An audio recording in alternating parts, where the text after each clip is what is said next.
Gus, dikit lagi, Bano. Oke. Jadi gini, tadi kan saya udah bilang, kalau sudah mendengarkan sering Zoom, terus apalagi udah dibuka sama Gus, baik sama Gus, sama Bano, itu udah paham. Ya, udah paham itu kan. Cuman tadi apa yang katakan, kalau saya suka melakukan kepada yang sakit, walaupun tidak diminta atau tidak sama orang sakitnya gitu. Dan cuman untuk melaksanakan, kita memahamkan orang kalau di jemaah, masalahnya kan kita itu nggak dikasih kesempatan kan itu.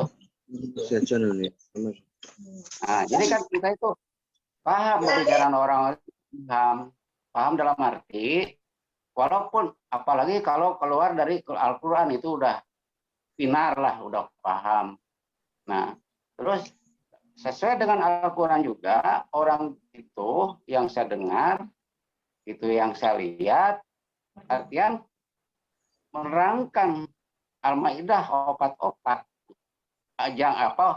ayat 447 akhir dan 45 dan 47 itu semuanya kan itu keluar dari penjelasan. Contohnya di situ barang siapa yang tidak melakukan sesuai dengan firman Allah, berarti itu adalah kafir, musyrik.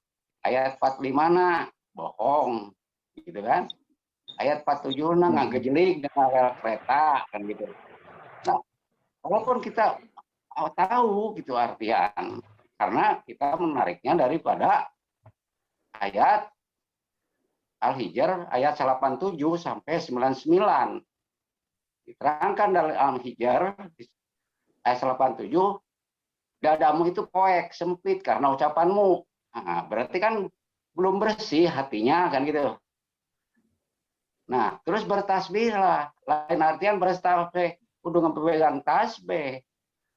Jadi tasbih nak kudu bersih hatena kan gitu kalau kemauan kita mah. Ya. Tuh, Harus sungguh-sungguh Allah. Salapan Al-Hijr harus sungguh-sungguh pasti ketemunya. Karena ke Tuhan itu jangan ragu-ragu, itu kan pemahaman kita mah udah paham semua. Tambah sakti Pak Haji. Nah, terus kan di sini kan oke, masuk Pak Haji. Ya, di lingkungan saya kan ini masjid besar. Saya itu penasehat dari DKM. Nah, cuman masalahnya kalau saya riungan atau berjamaah, masalahnya walaupun udah paham juga, artian kalau nggak dikasih kesempatan, saya nggak berani masuk gitu. Nggak berani menjelaskan karena ya saya nggak dikasih kesempatan, ya, tidak dipersilakan. Jadi saya nggak mau memaksakan itu, gitu. Kecuali kalau orang yang nanya, itu apakah? Sip. Siap. Lanjut. Tambah sakti Pak Haji. Mantap. Ya, untuk Pak Haji itu kalau orang kita tidak dikasih waktu ya nggak apa-apa, nggak usah disampaikan. Tapi kadang-kala disentil-sentil dikit. Apakah kita bertanggung jawab terhadap semua penghuni masjid, terus kita bawa kemana arahnya, tanya aja. Orang yang cerdas itu yang pintar bertanya, bukan pintar menjawab. Saya bisa menjawab semuanya itu ya karena terpaksa aja. Bukan karena saya pintar. Saya itu sebenarnya ya sama-sama. Sama seperti jenengan semua. Ya pinternya saya karena sudah paham aja. Iman tuh hak semua orang yang terbuka hatinya. Tapi tanpa dibuka nggak bisa. Karena kalau semua orang bisa iman tanpa satu ikatan, di situ bisa antara yang bertuhan dengan yang bertuhan bisa bertempur. Contohnya seandainya Mbah No bisa manunggaling kawula Gusti sendiri, saya bisa. Akhirnya saya dan Mbah No bisa debat, akhirnya bisa bisa musuhan. Lah, musuhan ketika saling membunuh. Yang satunya mati manunggal, Tuhan mati. Menyembah Tuhan kok kalah. Jadi yang namanya sistemnya Allah itu suatu sistem keselamatan untuk menyeluruh. Satu sistem. Satu sistem itu tidak ada orang yang sistemnya tumbuh di lain tempat. Muhammad tumbuh di Mekah Madinah, terus yang lainnya ada lagi nabi yang tumbuh di lain lagi. Akhirnya nanti ada dua kelompok ketika nabi-nabi sudah meninggal, dua kelompok yang saling bermusuhan karena ada masing-masing mempunyai kebenaran. Itu enggak ada. Jadi tidak ada satu masa itu dijadikan imam dua, satu kaum ada imamnya dua, itu enggak ada. Tapi satu kaum itu satu sistem. Lah Muhammad itu yang terakhir, sistem yang terakhir. Jadi apa yang dibawa oleh Rasulullah, sistem dari Allah yang terakhir. Sistem yang bagaimana? Sistem yang bisa mendekatkan kepada Allah, menjadikan ketentraman di muka bumi. Kenapa ketika Rasulullah belum berhasil menenteramkan permukaan bumi, semua bumi, kok sudah meninggal dunia?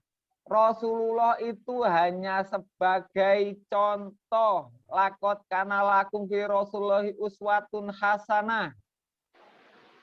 Contoh percontohannya Al-Quran, satu perilaku yang di situ sistem imam dan makmum yang bisa menjadikan seseorang, semua manusia berkumpul bersatu. Berkumpul itu bukan orangnya, berkumpul dalam satu sistem Tuhan.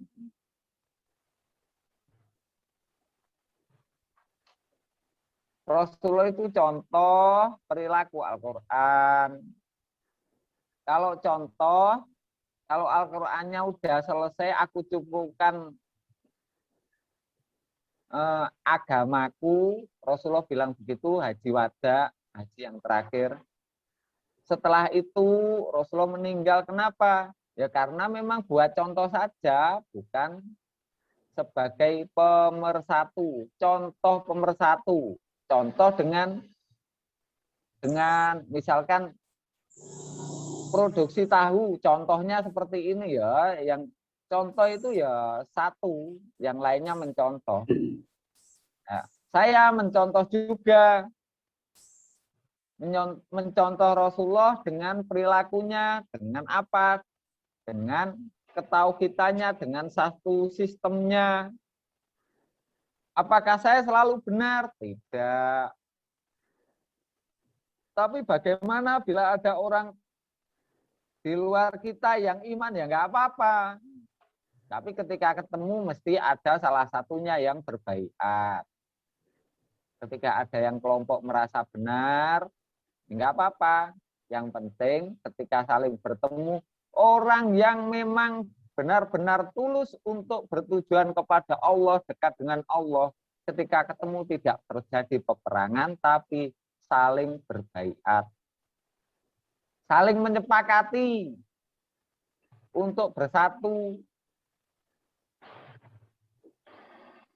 Karena orang yang ingin dekat dengan Allah pasti jiwanya ikhlas, bisa menerima ketika diajak diskusi. Jadi Rasulullah itu adalah sistem dari Allah yang untuk contoh hari akhir. Bisa dipahami? Ya. Bisa, Gus. Yes. Lanjut. Saya lanjutkan. Manunggal Saya lanjutkan. manunggali kaula Gusti Gus. Lah sistem dari Allah untuk sebagai khalifah di muka bumi itu Rasulullah, sistemnya apa yang dipakai? Sistem kebersamaan imam dan makmum, bukan pemimpin, bukan raja dan rakyat. Imam dan makmum bukan seperti bangsawan dan rakyat jelata. Imam dan makmum bukan sebagai guru dan murid, bukan kiai dan santri, bukan orang pinter dan orang bodoh yang belajar dan mengajar, bukan. Tapi satu sistem kebersamaan, saling bersaudara. Al-mu'minu ikhwatun fa aslihu baina akhwaikum. Ketika orang iman sudah bersaudara, tidak ada tinggi rendah di hadapan Allah. Tidak ada sistem pengakuan, tapi sistem yang mengagungkan Allah. Tetapi sistem yang mengajak untuk ikhlas, mengakui berterima kasih kepada Allah, memuji Allah saja. Itu sistem. Bukan mengajak orang untuk mengakui dirinya, pengen diakui. Pengakuan, kalau nggak diakui sakit hati, bukan begitu. Itu sistem iblis. Orang benar, kalau orang menyampaikan kebenaran, kalau nggak diakui, merasa sakit hati, berarti dia pakai sistem iblis. Kalau sistemnya Rasulullah, orang menyampaikan kebenaran, ketika tidak diterima, tidak menjadikan sakit hati karena hatinya ikhlas. Sistem Rasulullah.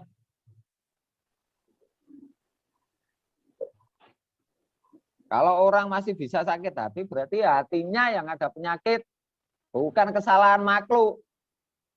Kurang luas hatinya, tidak mempunyai samudra hati.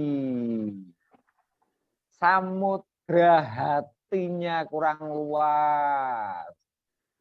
Kurang bisa menyayangi orang yang belum paham. Butuh cepat-cepat diakui kebenarannya. Tidak sadar hidayah itu datang dari Allah, bukan dari kita. Kita sebagai tangga saja. Itu sistemnya Rasulullah. Siapapun mengaku mencontoh Rasulullah ketika masih memakai sistem yang namanya keakuan. Di situ cacat sendiri hatinya karena masih sering sakit hati. Sakit nggak apa-apa, tetapi tidak menjadikan dendam atau balas-membalas dari rasa sakit hatinya. Kenapa? Karena hidupnya selalu bersama Allah, tidak bersama orang yang menyakiti hatinya. Bagaimana cara bisa bersih hati kita, tidak sakit hati ketika kita tidak diterima oleh orang? Karena semua orang mempunyai pengakuan keakuan. Sakit hati itu sebagai pengingat bahwa engkau itu ketika berbicara dengan orang, kembalilah kepada Allah. Dirimu kembali bersama Allah, bukan bersama orang. Orang ketika sudah kau sampaikan, sudah putus, setelah itu kembali kamu bersama Allah selalu. Seperti pesan saya setiap saat, jangan pernah merasa jauh dari Allah. Apapun yang terjadi, ketika kamu dengan manusia sakit hati, kembalilah kepada Allah dengan keikhlasanmu dan kamu selalu bersama Allah. Di situ kamu paham di mana letak jati dirimu, keimananmu, keikhlasanmu. samudra hatimu itu loh, nggak bisa dikotori oleh seluruh makhluk, walaupun seluruh makhluk mencincangmu sampai mati.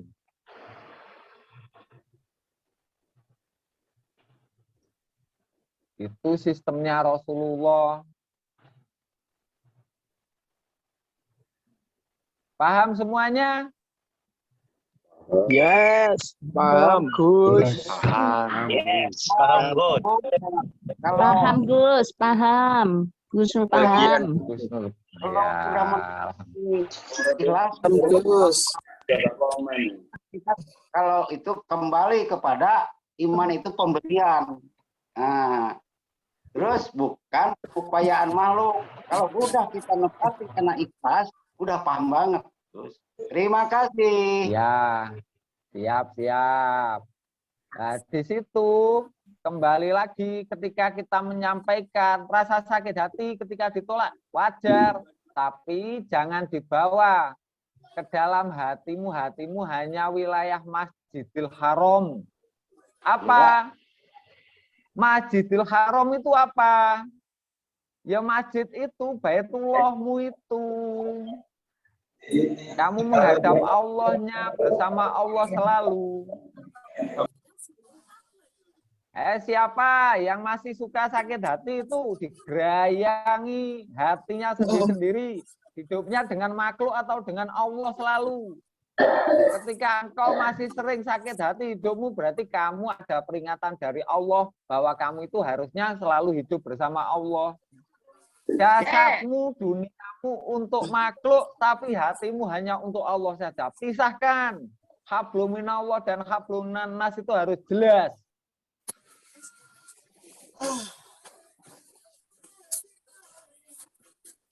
Kalau sudah bisa memisahkan, kamu menjadi orang yang la'alakum tuflihun, orang yang beruntung. Di situ siap-siaplah menerima rahmat fadl dari Allah yang tidak akan ada habisnya. Disitulah awal dari kebangkitan jiwamu. Jiwa ikhlasmu tidak pernah putus asa untuk bersaudara menerima semua makhluk di dunia. Hatimu seluas samudra.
ketika kita mengajak kepada orang